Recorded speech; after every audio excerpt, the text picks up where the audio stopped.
Senhoras e senhores, sejam bem-vindos a mais um Datalogando com um convidado mais que especial para falar para a gente desmistificar RAG.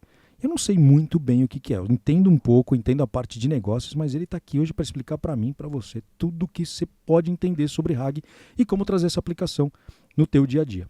Mas antes de apresentar o Sérgio Gama, que é o nosso convidado de hoje, queria lembrar vocês de seguir o Datalogando, ativar o sininho e ficar acompanhando o Datalogando em todas as redes, @Datalogando, que a gente está no TikTok, Instagram, LinkedIn, né? Sérgio, estamos em tudo quanto é lugar.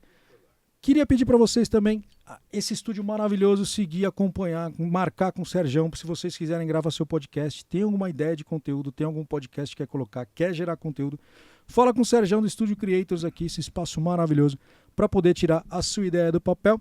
E queria agradecer também a nossa querida Big Day, que está com a gente desde o começo, patrocinando, apoiando. Pensou em dados, inteligência artificial, analytics, fala com eles que eles podem trazer algum resultado para vocês.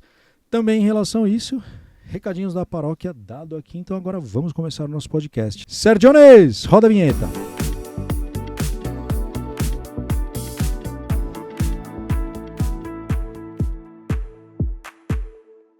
Sérgio Gama, seja muito bem-vindo ao Datalogando, cara. Eu que agradeço, obrigado pelo convite. Cara, você foi uma pessoa que eu conheci lá atrás, que você estava apresentando sensores, né, cara? Quando a gente falava de IoT, quando você estava na IBM ainda, cara. Eu tinha cabelo, não tinha barba? Não tinha, eu também já não tinha naquela época. Então, não é tanto tempo Faz atrás. tempo. Assim. Mas eu já não tenho cabelo há um bom tempo, cara. Legal. Mas eu conheci você lá e você falava de IoT, e aí você fez uma publicação recente sobre RAG, que eu comecei a acompanhar no teu canal do YouTube, que a gente vai colocar aqui para vocês, o canal do Gama também. E aí eu falei, cara, acho que a gente precisa falar sobre isso. Esse é um tema que eu mudo um pouco a dinâmica do que a gente está falando nesse canal. E a gente traz um pouco um contexto para a gente desmistificar o que é esse RAG que você vai explicar para a gente hoje, correto? E é isso aí, cara. Então, vamos ver. Vamos lá. Antes da gente começar, explica brevemente quem que é o Sérgio Gama e como você está, onde você está hoje. Beleza. Legal. Bom, Sérgio Gama é um apaixonado por tecnologia a vida inteira, né? Desde que conheci a tecnologia, né? Hoje eu estou trabalhando, já trabalhei muito em várias empresas aí por todo esse tempo, aí mais de 35 anos na área. Hoje eu estou na TD Synnex, que é uma das maiores distribuidoras de tecnologia do mundo, né? A gente agora acabou de inaugurar o nosso COE, que é o Centro de Excelência, dentro da IBM. Então eu estou dentro de uma unidade de negócio que cuida de IBM, ou seja, nós somos um Tiger Team, eu cuidando de AI, né, para a América Latina. Então, meu papel é suportar e ajudar canais, que a gente chama, que são empresas que desenvolvem, que querem ser parceiras IBM, querem utilizar a plataforma IBM. Então, eu estou lá para acelerar e capacitar esse pessoal. Esse é meu papel. Ou seja, você saiu da IBM, mas a IBM não saiu de você. A IBM não sai de mim. Isso é bom, cara. Isso é bom porque você se tornou realmente uma referência. Lá atrás te conheci como IBM, hoje você representa a IBM de outra frente, mas ainda está aí.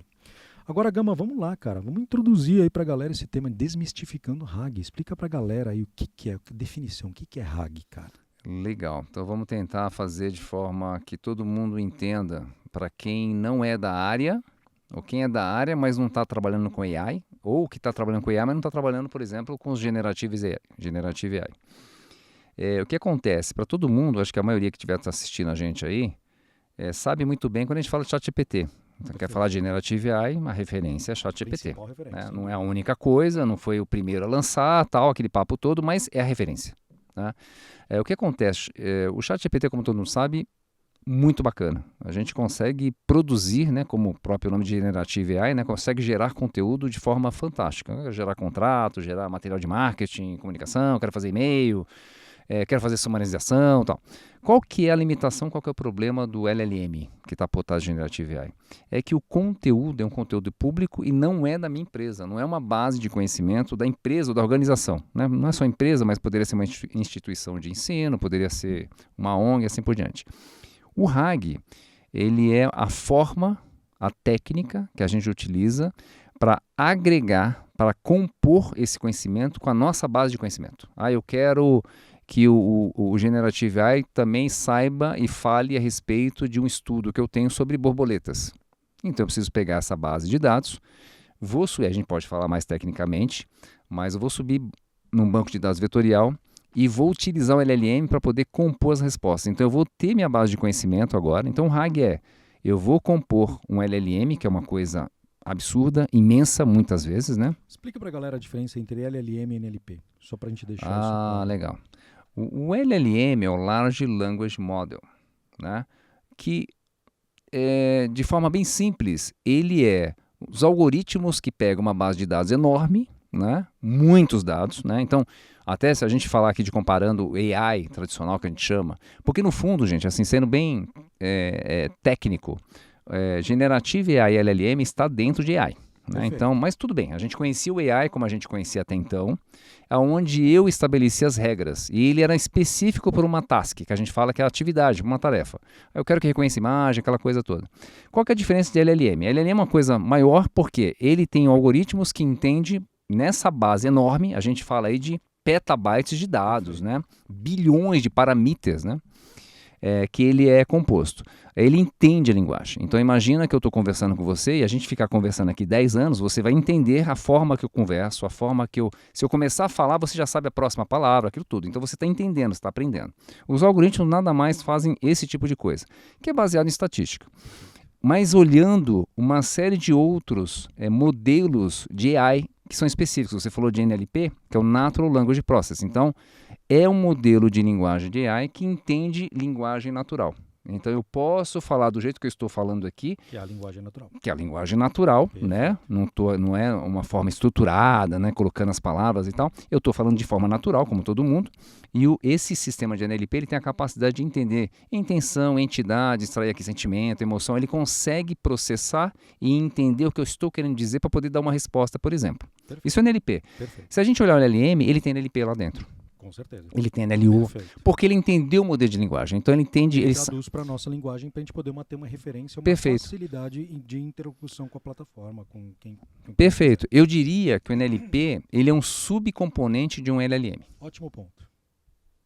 Ele é um subcomponente de um LLM, faz sentido. Tá? Ele está lá dentro. Então, se eu disser por ChatGPT, tu não pode testar agora, eu numa frase tal, qual que é a intenção dessa pessoa? Obter uma resposta. Ele vai me dizer, a intenção dessa pessoa, baseado na frase que você me passou agora é essa. E pode ser um texto longo. Perfeito. Baseado nessa carta que eu recebi, qual que é a intenção dessa pessoa por trás dessa carta, desse texto? Ou seja, no fundo, ele está entendendo linguagem natural ali no texto. Tá? É isso. Não, legal. Essa é a grande diferença. E aí a gente... então, em relação a tudo que você falou, LLM, NLP, qual a importância do RAG em todo esse processo? NLM e NLP, ou seja, são vários subcomponentes. Eu tenho uma série de coisas que o RAG sabe fazer. Porque ele leu uma série de materiais científicos, técnicos, de desenvolvimento de aplicações, de pesquisa científica, de uma série de coisas. Então ele sabe fazer tudo isso, inclusive do que a gente está falando. NLP, NLU, NLG, uma série de coisas está lá dentro. Perfeito. A abordagem tradicional, eu coletava os dados que eu queria coletar, porque eu entendia que aqueles dados eram importantes para aquela atividade, para aquela tarefa que eu queria desenvolver o modelo. Então, eu quero fazer uma análise de fraude, eu quero perceber, né, dentro de uma transação bancária, se existe uma evidência de uma possibilidade de fraude. Então, eu faço isso através de que maneira? Olhando anomalia de comportamento. O que é anomalia de comportamento? O Gama pagando uma conta de R$20 mil lá na Espanha. Né? Sendo que eu vou identificar que você está no Brasil. Eu estou no Brasil, fiz uma movimentação ontem, eu não faço esse tipo de movimentação, então existem algumas coisas que eu pego anomalia de comportamento. Né? Então, eu faço de que maneira? Como é que eu descubro? Olhando o passado. Então, eu estudo o histórico, eu olho a base, inclusive não só do Gama, eu começo a aprender com aquela base. Então, é direcionado. Eu pego essa base, onde eu tenho transações bancárias, no caso aqui, transações financeiras, e entendo, né, com essa base, porque qual a diferença, inclusive, vamos fazer aqui até um paralelo dos sistemas tradicionais e AI, antes de LLM. Então. O tradicional, eu crio as regras. Eu digo, olha, se alguém gastar mais do que R$5 mil, é um alerta. Se alguém depositar 10 vezes ao dia, isso é um alerta. Então, eu estou dando a regra. AI é diferente. Eu pego a base de transação dos últimos 5 anos, ele olha para aquilo e fala, opa, estou vendo aqui que o normal são 6 transações para esse perfil de pessoa, ele começa a fazer clustering, começa a fazer regressão linear, variáveis em cima disso, ele consegue agora, na hora que chega uma nova transação, ele fala, opa, esse perfil aqui, dessa pessoa, para esse tipo de transação, nesse dia, nesse horário, isso não é normal. Então isso não significa que é fraude, mas é um alerta que vai para um dashboard, provavelmente de uma galera que está lá olhando e vai tratar isso. Tá? Isso é a abordagem tradicional. Quando a gente vai para LLM, quando a gente vai para Generative AI, ele tem por isso que ele chama de Foundation Model. O que tem por trás de tudo isso? Foundation Model. O próprio nome diz, né? Eu tenho um modelo que é fundação para algo. E aí eu posso colocar todas essas atividades atrás do mesmo Foundation. Então eu posso usar de novo, né? A gente pode falar do GPT, né, que é o modelo, né, que é o Foundation Model, que é o LLM do ChatGPT, que está por trás do ChatGPT. Lembrando, né, acho que é importante a gente falar isso também, desmistificar, ChatGPT é uma aplicação que usa o GPT, que é um LLM. É importante as pessoas que talvez quem não está trabalhando com isso entenda. Então esse Foundation agora eu consigo, através de prompt, por exemplo, ou seja, eu começo a especializá-lo e utilizar ele para determinadas atividades. Então não só uma, muitas atividades. Então eu quero fazer um summarization de uma ligação telefônica. Então eu tenho um saque, eu tenho uma área de atendimento de cliente, eu gravo essas ligações, por exemplo, isso é um exemplo, tá? Então estou falando que aqui são várias tasks, né? Um exemplo é pegar essas ligações, eu transcrevo isso para texto e peço para que ele faça um summarization, por exemplo, e me dizendo como que foi o contexto dessa ligação, se teve ofensa, se foi bem atendido o cliente e tal. Essa é uma coisa. Perfeito. Né? A outra coisa, eu quero que eu veja se um contrato de serviço, esse contrato está dentro dos padrões da minha empresa. Né? Então isso é uma outra atividade. Né? E assim vai, eu quero gerar imagem. Então existe alguns foundation mods, ou que passaram por Fine Tuning, inclusive, que ele consegue gerar imagem. É diferente do Computer Vision que a gente tinha até então. Eu mostrava uma série de fotos de cachorro e a partir daí ele começa a entender cachorro. Isso é Computer Vision, exatamente. Computer Vision. Agora uma coisa é, ele começa a olhar tanta imagem que se eu falar assim, cria aí um canguru com cara de cachorro, ele vai criar. Ele aprendeu, como a gente, né? Se eu falar para você, se você for bom de desenho, fala, cara, cria para mim um gato com uma cabeça de elefante. Você tem referência. Digitando. Você não? tem referência. Você tem referência. Ele vai referência. Então, é interessante porque não foge daquilo que a gente faz, né, como ser humano. Né? A gente aprende, né, baseado em padrões. A gente só tá escalando isso. Só que você falou a palavra que eu gosto muito. Essa é uma forma de escalar as pessoas, as operações. É isso. Maravilhoso. Agora quando a gente fala de implementação na prática, e vamos trazer um pouco do Watson X, que você usa muito também isso, já que a gente está falando do ambiente IBM que você praticamente vive e respira isso daí. Como que se faz uma integração de LLM com dados da organização usando o Watson X? Legal. Então a gente vamos aí para o prático do RAG, né? Exatamente. E aí falando de uma plataforma. Né? E aí é importante dizer também... Eu acho que é legal trazer o Watson X porque é o teu dia a dia. Sim, eu sou especialista em Watson. Eu estou com o Watson desde 2014. Né? Então, inevitavelmente, não sou o cara maior especialista, mas a gente convive com isso. Então, nem que for por osmose, a gente aprendeu alguma coisa. Né? Exato. Mas assim, uma opção de se fazer o RAG utilizando o Watson X é, por exemplo, usar o que a gente chama lá de Watson X Discovery. É um dos serviços dentro da plataforma com portfólio imenso. A gente poderia aqui estender essa conversa aqui para uma semana. Uma aplicação para a gente poder... Um caso de uso e uma forma de se fazer. Existem várias formas. Que obviamente você tem que entender o problema do negócio, como você vai aplicar. Tem diversas frentes que você está trazendo uma aplicação. Perfeito. A gente já pulou, né, a fase. Exato. Eu sempre costumo dizer que projetos de AI tradicional ou LLM, não importa. A gente está falando de projeto de data. E desses projetos, 80% é tratar dados. Então, a gente imagina que eu já sei quais são os dados, né? Ou seja, qual é o caso de uso, eu já conversei com o pessoal da área de negócio, já entendi, vou atrás desses dados, já sei onde estão esses dados e vou começar a trabalhar esses dados. Então, uma vez que esses dados estão prontos, pode ser uma opção RAG. Perfeito. Porque eu poderia seguir para Fine Tuning, Prompt Tuning, fazer uma série de coisas. Até o Prompt Engineer, às vezes, pode resolver. Mas o RAG, 70%, 80%, como eu já tinha dito, são a maioria dos projetos hoje no mercado. Como é que funciona no Watson X? O Watson X, uma das opções é eu usar o Watson Discovery, que ele tem internamente um banco vetorial. Quando eu falo de RAG, até porque eu estou conectando esse cara com LLM, eu trabalho com dado vetorial. Explica para a galera o que é um banco de dados vetorial e dado vetorial. Eu vou tentar ser o mais didático possível aqui, né? Que nem a gente vai lá no chat, me explique isso como uma criança de 7 anos. Então vamos lá. Isso. Pessoal, o banco de dados vetorial, imagina o seguinte. Eu vou dar um exemplo primeiro aqui, a gente nessa conversa, nesse bate-papo, tá? Se eu falar assim, esporte, vai vir para você jogador de futebol, chuteira, bola, taco de beisebol, uma série de objetos e coisas correlacionadas. E, de certa maneira, está em algum lugar dentro da sua mente. Ou você agora, a partir desse momento, começou a agrupar isso. Então, se eu falar de viagem, você já está pensando em passaporte, avião, ônibus, carro, moto, mala. Nós trabalhamos assim. Como é que isso foi feito de maneira que funcione de forma similar à nossa? Um banco de dados vetorial. Ou seja, eu trabalho de forma vetorial, multidimensional. E aí eu começo a agrupar dentro dessas dimensões esses objetos, esses itens por similaridade. Perfeito. Por que eu vou fazer isso? Porque eu não quero uma pesquisa, um banco de dados tradicional, eu faço uma pesquisa Sérgio Gama. No máximo, eu posso usar um match code, fuzzy, para achar Sérgio com J, Sérgio com C, né? Eu acho coisas próximas, mas eu estou achando um item específico. E próximo de Sérgio, eu não tenho o outro Sérgio que está aqui no estúdio com a gente, né?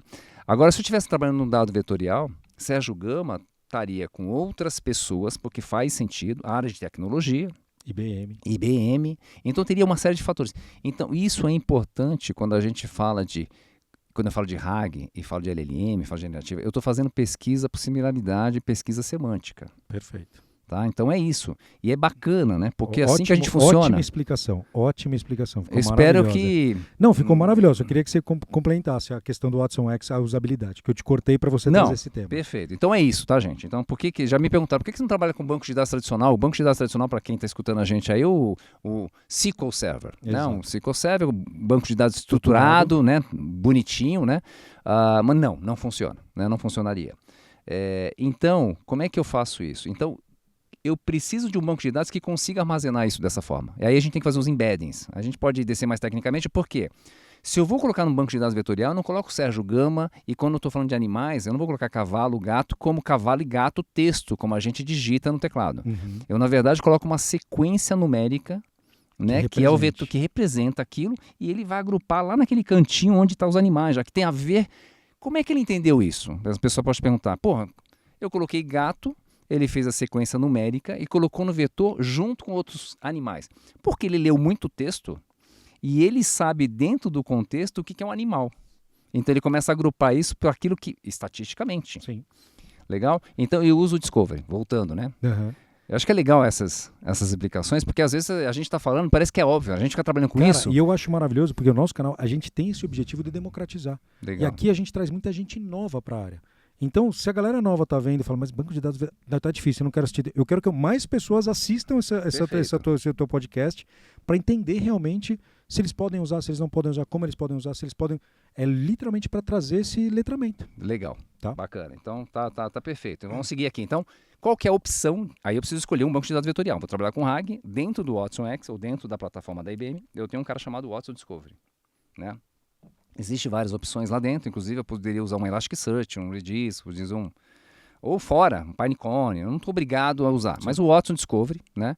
O Watson Discovery, ele tem essa técnica, ele tem essa função, né, vetorial, então ele vai armazenar de forma vetorial os seus dados, então eu vou pegar meus dados, e esses dados podem estar em qualquer formato, em qualquer lugar. Então, posso estar num gerenciador de conteúdo, que todo mundo conhece, SharePoint, Box, essas coisas todas, ou num banco de dados, um storage, por exemplo, um S3, coisa do tipo. Posso fazer um crawling, que acho que até o vídeo que eu coloquei aí, que eu publiquei no meu canal, eu faço um crawling, ou seja, o que é crawling, né? Para quem está chegando também, para também não ficar essas coisas técnicas e as pessoas, o cara falou crawling, eu não entendi. O crawling é eu pegar e capturar os dados de um site, através de uma URL. Então, no caso aqui, que é do vídeo, acho que foi assistido aqui, eu peguei lá do paraquemdoar.com.br. Então eu vou lá, aponto para aquela URL, o sistema busca os dados daquela URL, é público. Isso é possível, não é hackear. Eu acho que vai ser legal a gente colocar até o link desse que a gente está falando, basicamente sobre isso aqui, porque aqui eles vão ouvir, lá eles vão ver. Vai materializar. Exatamente. Então vai ser legal isso aqui. Show de bola. Então, gente, fica a promessa de ficar o link aqui em algum lugar. Então, eu preciso de um lugar, né? Falando de RAG, eu preciso de um lugar para armazenar minha base de conhecimento. E isso normalmente é um banco de dados vetorial. Eu estou falando normalmente porque eu não sou obrigado. Existem alguns casos que eu posso não usar o banco de dados vetorial. Mas eu vou usar um banco de dados vetorial. No caso, eu usei o Watson Discovery. Então, dentro da plataforma, o Watson Discovery armazena. Então, fiz a primeira coisa. Minha base de conhecimento está lá. Acordo. Legal, bacana. Fiz, de novo, esse projeto levou um mês, eu fiquei levantando dados. Tal. O que eu preciso fazer agora? Eu preciso usar um LLM. Qual LLM melhor? E aí, gente, cuidado. O melhor LLM é aquele que é o maior, aquele que é o da empresa X, porque ela é a maior empresa, não sei o quê. Não, você tem que testar. Então, você tem que avaliar, validar esse LLM. Fazendo como? Perguntas. Cria alguns prompts e vê se tem a ver com aquele assunto, se ele está respondendo corretamente, se não está alucinando. As pessoas vão escutar muito alucinar, né? Então, ele tem aquela coisa da criatividade, que é parâmetro também, né? Do temperatura. Então, a temperatura vai até 1, até 2 ali, que ele pode ser criativo. Então, teste o LLM. Eu preciso do LLM. Por que eu preciso do LLM, Gama? Porque o meu dado, ele está agora vetorial, numa multidimensional, pode chegar a 1.536 dimensões, por exemplo, no caso do OpenAI e outras, 340, 300, 400, 500. Gente, é muito. É muita coisa. É muito. Tenta desenhar isso no papel. Coloca 15 dimensões e tenta desenhar. Então, ele tá superdimensionado. Mas ele me traz um bloco, pela pesquisa que eu fiz. Então, se eu coloquei lá dados de para quem doar, né? Eu quero saber se tem algum lugar de coleta ou se eu posso doar com alimentos, por exemplo, para quem que eu posso doar, se eu tenho aqui, sei lá, 2 sacos de arroz. Eu vou fazer essa pesquisa em linguagem natural, a gente falou do NLP, né? Já tem um NLP ali dentro. Eu vou fazer uma pergunta em linguagem natural, ele vai achar dentro do banco vetorial um bloco onde tem a ver, tem similaridade dentro semântica, né? E aí existe técnicas, vamos, né? Se a gente falar um pouquinho tecnicamente aqui, eu tenho algumas métricas de pesquisas, né? Comum eu uso muito o Cocine, que é baseado em cosseno, por aproximação, né? Ele fez a pesquisa, legal, ele trouxe um bloco. Eu vou devolver esse bloco como resposta? Isso não é legal. Eu quero uma resposta mais humanizada e talvez até colocando um prompt para ele ter um comportamento de um professor de história, um professor de matemática, no caso para quem uma pessoa da área social, por exemplo. Então, com quem que sabe fazer isso? Como ninguém? Um LLM. Então, eu faço a pesquisa no banco de dados vetorial, pego o documento ou o texto que tem mais similaridade, posso pegar 1, 2, 3, 4, 5, isso também é parâmetro, e mando para um LLM e falo, agora me responde. E talvez até com prompt. Tá? O prompt é, o que é prompt? Eu instruo o LLM, o que eu quero? Como é que eu quero esse formato? Como é que eu quero que ele se comporte? Então, veja só, eu estou falando que eu vou no vetorial e vou no LLM. Então, usei o Discovery, vamos voltar aqui para a plataforma, usei o Discovery e vou usar um LLM. No caso, usei o Watson XAI, eu tenho Llama, eu tenho um Granite, que é da IBM, eu tenho vários LLMs. De novo, tem que testar, ver qual que é melhor para o caso. A gente está falando de Watson X e o Watson Discovery e tudo mais, porque a gente está, obviamente, focando em Watson, mas tem N plataformas e o nosso objetivo não é falar de plataforma, é falar muito mais do RAG, desmistificar usando essas plataformas como exemplo. Perfeito. E todo o fundamento do que eu estou falando não vai mudar em outras plataformas. Concordo, exatamente banco de dados vetorial, aí eu falei banco vetorial, eu vou usar um LLM, então eu vou ter que conectar esses dois, certo? Porque eu tenho um processo de ir no RAG, pego o conteúdo e jogo no LLM, então eu preciso de um orquestrador. Para quem já mexe com isso, eu estou usando, nesse caso, eu usei o NeuralSeek. Mas para quem usa, provavelmente conhece, por exemplo, o LangChain. Então, o que é o orquestrador? Ele que recebe o prompt que veio do usuário lá no canal. Então, o usuário lá no WhatsApp mandou uma pergunta. Chegou em texto aqui. Ele vai fazer o embedding. O que é o embedding? Ele precisa colocar numa sequência numérica, porque ele precisa fazer uma pesquisa no banco vetorial. Lá só tem número.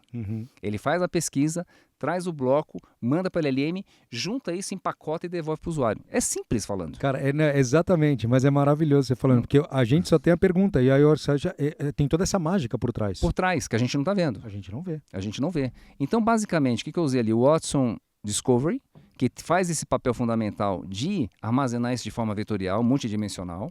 Só que ele tem outras facilidades. Eu posso juntar ali, inclusive, modelos de AI para pegar entidades específicas. Imagina que eu tenho um contrato no escritório de direito aí, do fórum, e eu quero dar uma especialidade quanto a NLU, que é o Natural Language Understanding. Eu consigo fazer algumas coisas ali, tá? Bem interessante. Tá? Schedular, por exemplo, fiz o crawling do para quem doar, mas Gama, esse dado pode ser atualizado semana que vem, o mês que vem. Como é que fica?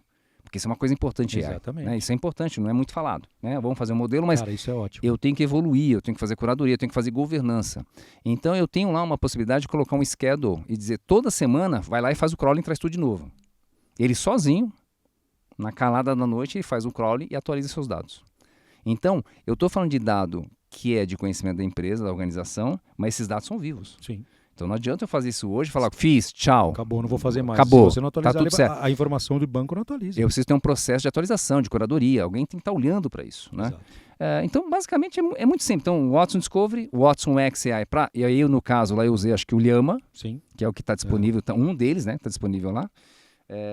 E aí eu usei o Neuroseek como o orquestrador, que é quem recebe a mensagem, falou, opa, legal, embedding, sequência numérica, faça a pesquisa, o search, né? O index search lá no vetorial, me trouxe o bloco, vai na LLM, monta e volta lá. No caso, eu coloquei inclusive um chatbot.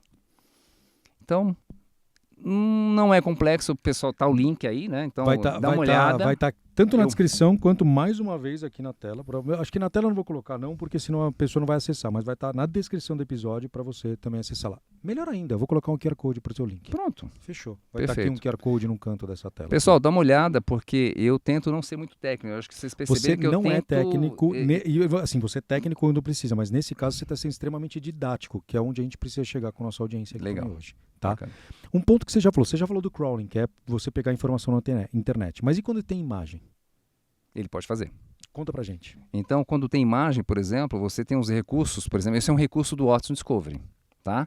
Dá para fazer programando com outras plataformas? Sim, né? Mas um recurso que é bacana é você usar o OCR, por exemplo. Se eu tenho imagem, pode ser que alguma coisa me interesse. Eu posso ter uma base de dados de documentos que foram digitalizados. E me interessa, ou estou fazendo aí um onboard de banco, todo mundo já fez. Que eu pego a imagenzinha do RG, né? Quem já fez isso na parede de casa, né? Nossa, é verdade. Tira uma foto com o RG. Bate as duas. Você fala, cara, mas como é que é isso? Então eu posso automatizar. Pode ser que alguém esteja olhando para lá. Eu vou pegar a foto aqui do Gama, ou deixa eu ver se o RG é do Gama, aqui estou vendo. Mas eu consigo automatizar. Então eu consigo pegar essa imagem e extrair o texto. E valido se esse documento é do Sérgio Gama. Então eu tenho também a possibilidade de subir imagens, né? Nesses documentos, PDF, tudo que vocês imaginarem, né? PDF, arquivos Excel, eu vou falar dos mais comuns aqui, né? Que é PDF, arquivo Excel, Word, PowerPoint. Imagina fazer um catálogo de PowerPoint, porque eu sou um cara que eu devo ter algumas centenas de apresentações, e às vezes eu falo, cara, eu tenho uma apresentação que eu falava disso, eu tinha um desenho disso, mas não lembro onde está. Óbvio, eu subo no RAG agora e faço uma pesquisa semântica. Isso. Cara, que maravilhoso. Você lembra o dia que você gravou a palestra, ou que você lembra o dia do teu documento, a apresentação, só faz a pergunta, tá lá. Tá lá. Você imagina, quem que não passou, por exemplo, por assistir vídeos no YouTube e fala, cara, eu já assisti um vídeo que falava disso. Hoje em dia o que a gente vê de conteúdo por dia é absurdo. Então você pode catalogar esse negócio, cara, usando AI. Então é isso, é fantástico. Eu tô me divertindo muito. Assim, para mim isso não é trabalho. Divertindo a gente também, porque eu tô com vontade de, assim, de começar a mexer. Eu acho que é maravilhoso, porque a maneira que você coloca parece ser tão simples. Realmente, assim, tem que ter tem que ter um conhecimento de código, tem que ter um conhecimento de plataforma, tem que ter um conhecimento de IA, de NLP, de LLM, da questão de prompt engineering. Então, acho que é bom a gente falar isso, que não é simplesmente você chegar lá e falar que eu vou fazer. Vai fazer, vai estudar para você aprender e vai chegar lá. É isso aí. Mas quanto tempo você já está nessa toada aí? Brincadeira. Bom, LLM é uma coisa nova para todo mundo, né? Se a gente exato. pensar aí, 2 anos trabalhando com isso, exato. Mas AI, o fundamento que a gente tinha de AI, ajuda muito. Você falou de bastante. NLP, de uma série de coisas. Então a gente já identifica esses fundamentos, né? Então, não é... Então assim, gente, o Gama está assustando aqui, está falando que tem 2 anos, tem 35 não é nada disso. Hoje não é difícil, né? A gente tem acesso. A gente tem acesso, cara. Eu não tinha. Então, quando eu comecei, você não tinha internet, você não tinha YouTube, né? Você vai no YouTube, lá você acha tudo. O Gama falou de RAG, eu quero ver RAG. Vai achar uns caras fantásticos aí falando de RAG. Tem uma pena que tem muita coisa em inglês, né? Então, para quem tem problema com inglês, mas pode ser um problema, ou para quem fala, tá tranquilo. Mas hoje tem muita formação, mas né? Até o inglês, você vai lá pro ChatGPT, pede para traduzir, hoje você resolve. Não, hoje não tem como falar, não consigo. Não tem desculpa, você tem acesso, você tem, nem que está em outro idioma, você consegue traduzir, você consegue trazer informação. Gente, consegue, bacana essa mensagem. Eu acho que assim, não tem para ninguém, gente. O problema hoje no Brasil, eu acho que é o acesso à internet. Aí também não tem jeito, aí também não tem como fazer mágica. Aí a gente está em outro patamar. Você pega pessoas aí que não têm acesso a um device e não tem acesso à internet. Aí já é complicado. Mas tem acesso a algum device com acesso à internet, gente, aí já a desculpa morreu, né? Exatamente. A gente já falou sobre ferramentas de orquestração, a gente já falou sobre algumas funcionalidades avançadas também que estão no meu ponto.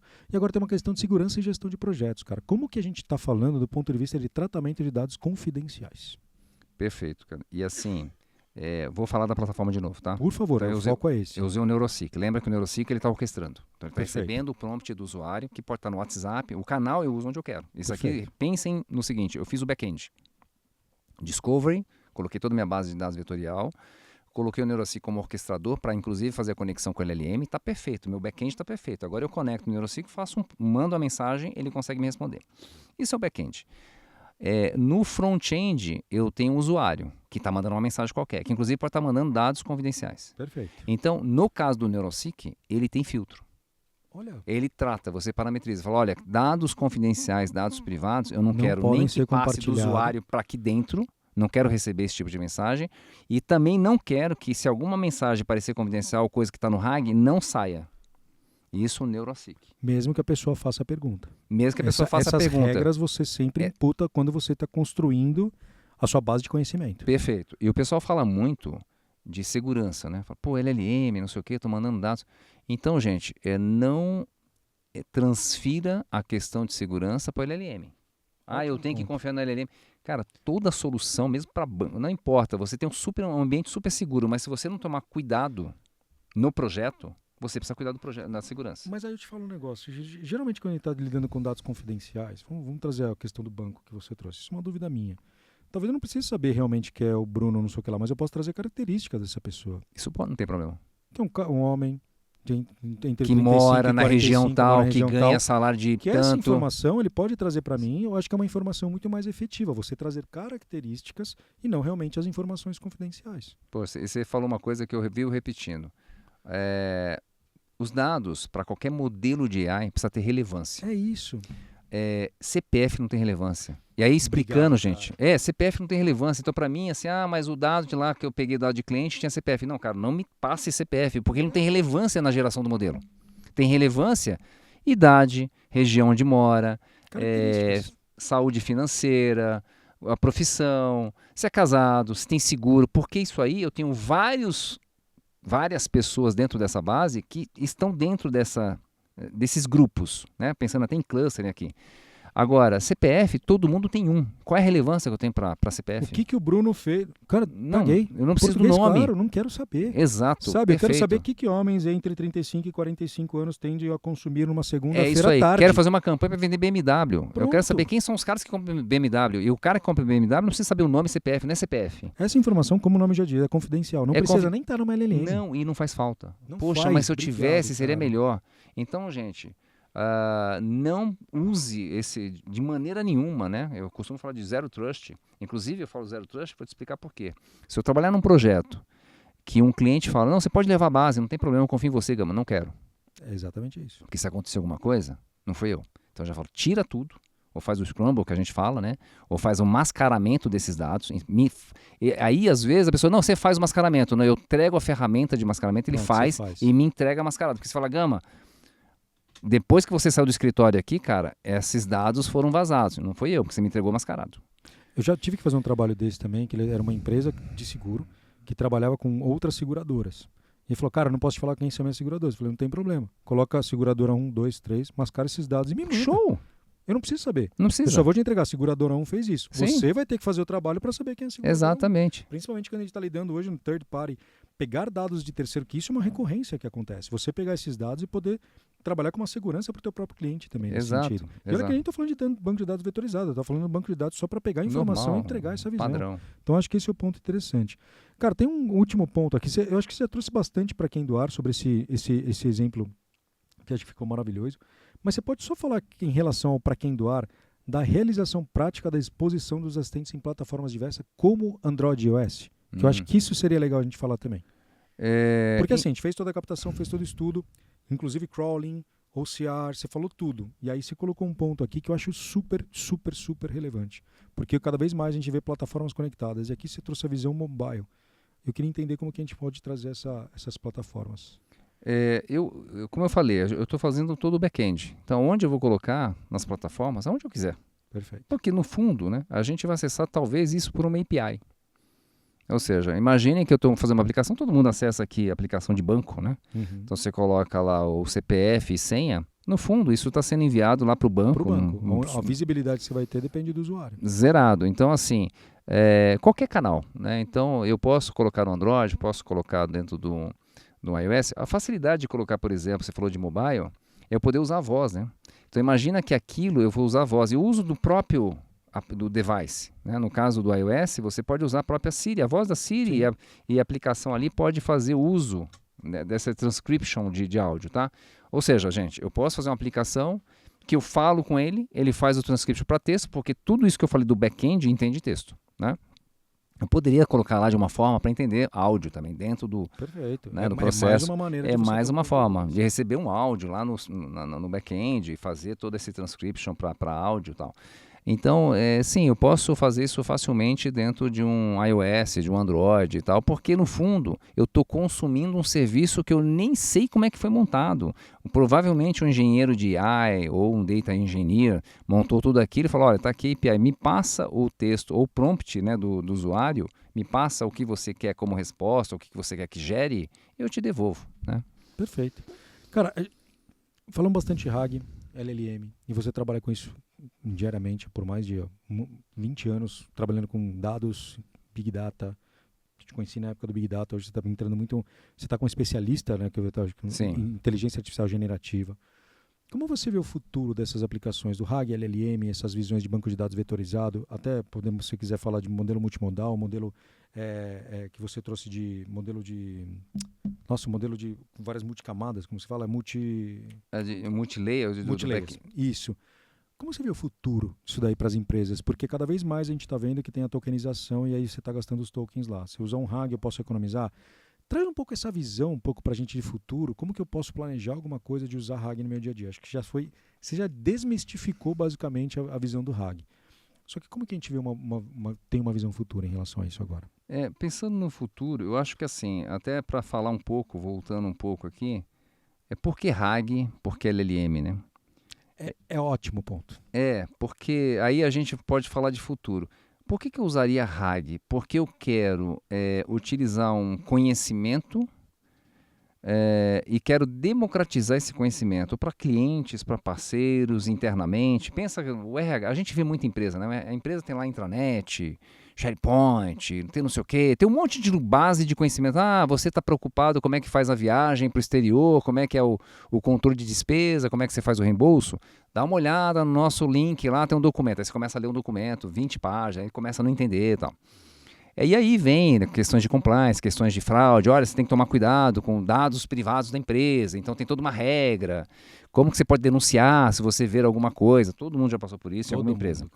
E esse conhecimento eu quero democratizar de uma forma muito homogênea e de fácil acesso e de fácil entendimento. Então, cara, melhor coisa é o RAG. Vai resolver.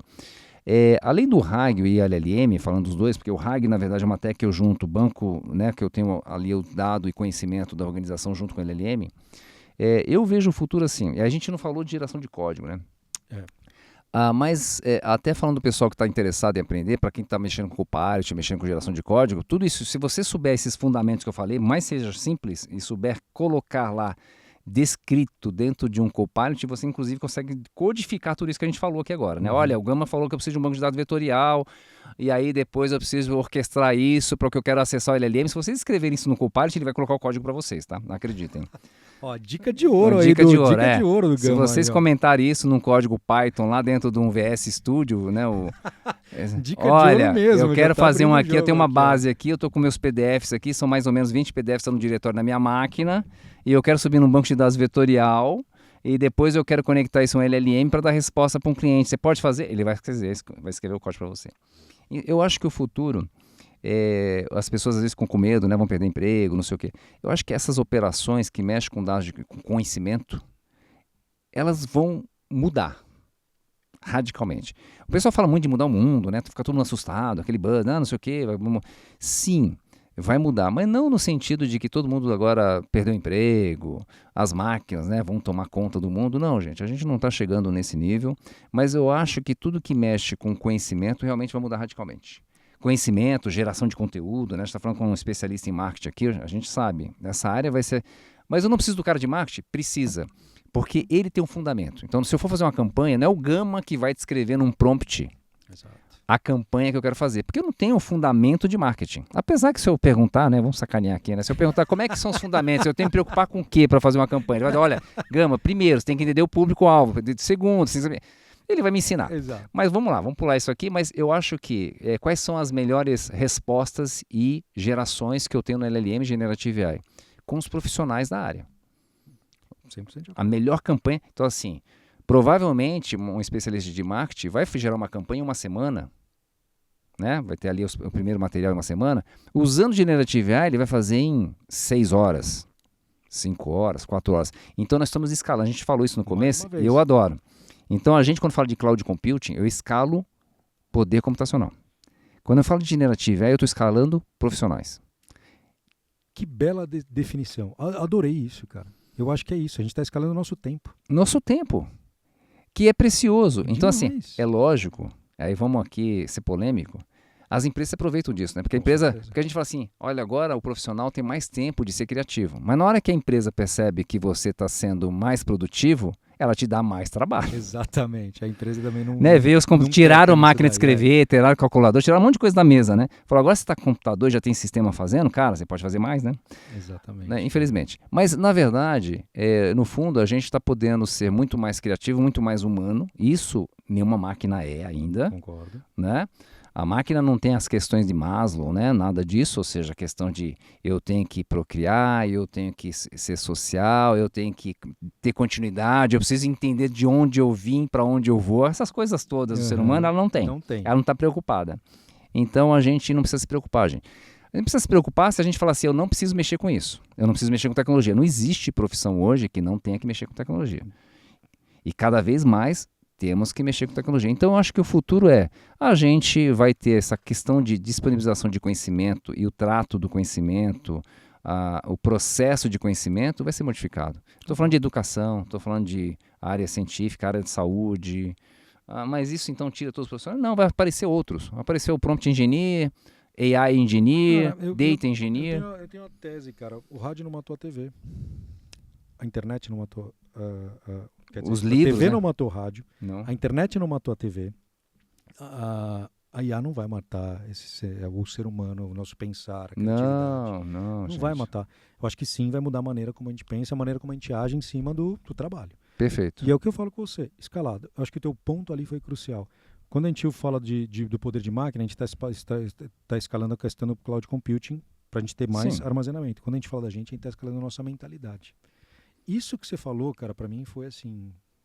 É isso. A cerejinha do bolo que faltava pra você. É isso que a gente precisa entender. Não que tem que ter medo, cara. É legal. Que aula, cara. Que aula. Olha, foram 43 minutos aqui que você deu uma aula de Parece que RAG. Faz 5 minutos, cara. Foi até bom o falar com Sergião você. Ali já deve estar fazendo os códigos dele Eu tô vendo RAG. ali, ele já tá com o Copilot. Eu tô vendo, ele instalou agora. Já pegou essa dica. Eu já vi, ele tá fazendo o código Já tá fazendo. Gama, a gente tem um quadro aqui agora, só pra gente, antes da gente pegar suas considerações finais desse episódio, que acho que é o momento mais difícil da nossa entrevista, que é o nosso momento a voz. Agora, você tem que explicar para tua avó o que é um RAG, cara. Nossa. Pô, avó, minha vozinha já não tá mais aqui, mas ela tá me escutando. Tá te escutando. Tá me escutando. Minha mãezinha, 83 anos. Eu acho legal a gente... Aliás, eu falo pro pessoal, tem que fazer esse exercício, né? Se você quer explicar alguma coisa para alguém, explica para um filho, para a mãe...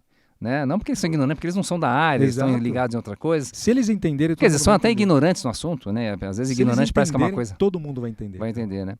O que é o RAG? O RAG é o uso de tecnologia para pegar um monte de conhecimentos que a gente tem dentro de uma empresa e colocar num sistema que a gente pode conversar com esses dados. Eu posso perguntar em linguagem natural e ele vai me responder em linguagem natural, sem eu ter que ler 20, 40, 50, 100 páginas. Então eu coloco isso numa tecnologia chamada RAG e a partir dali eu consigo perguntar para ele qualquer coisa. Não sei se... Brilhante, Sérgio Gama. Vamos lá, Sérgio, agora considerações finais para o nosso papo, que foi uma aula aqui que a gente teve sobre RAG, LLM, NLP, NLU, a gente pode falar 1001 derivações aí. Suas considerações finais, por gentileza. Eu queria, aproveitando aqui até o seu público, que é grande, né, e bem bacana. Pessoal, a tecnologia, quanto mais avançada ela está, é mais fácil de usar. Isso não significa que eu possa fazer alguma coisa de forma muito simplista, né? Porque está fácil, eu faço amanhã, mas está mais fácil de aprender, porque a gente tem conteúdo, a gente não precisa ter profundo conhecimento de AI, de algoritmos complexos, né? Então, é só para dizer o seguinte, não tenham medo, sejam curiosos, e se a gente insistir, a gente vai aprender e vai fazer. Então, vamos nos adequar a esse novo momento e não achar que ele é o mal do momento. Não é o mal, é uma coisa muito legal. Eu acho que isso vem para realmente trazer muitas oportunidades. Então, acho que é ver oportunidade e ir para cima. Cara, maravilhoso, maravilhoso. Gama, obrigado mais uma vez por você aceitar nosso convite aqui, vir falar um pouquinho sobre essa aula que você deu no teu YouTube sobre RAG. Contar para nossa audiência também, para ver que não é um bicho de 7 cabeças, que todo mundo que estudar, entender, pode aplicar, pode conhecer. E é esse ponto que você encerrou também. Não seja curioso e não vai roubar o emprego de ninguém. Tá aí para ajudar. Eu que agradeço. Obrigado pelo convite e conte com a gente. Fechadíssimo. Senhoras e senhores, esse foi Sérgio Gama aqui no Datalogando hoje, desmistificando o RAG, da mesma maneira que ele desmistificou para mim. Espero que tenha ajudado você também em casa, tá bom? Obrigado pela audiência, até a próxima.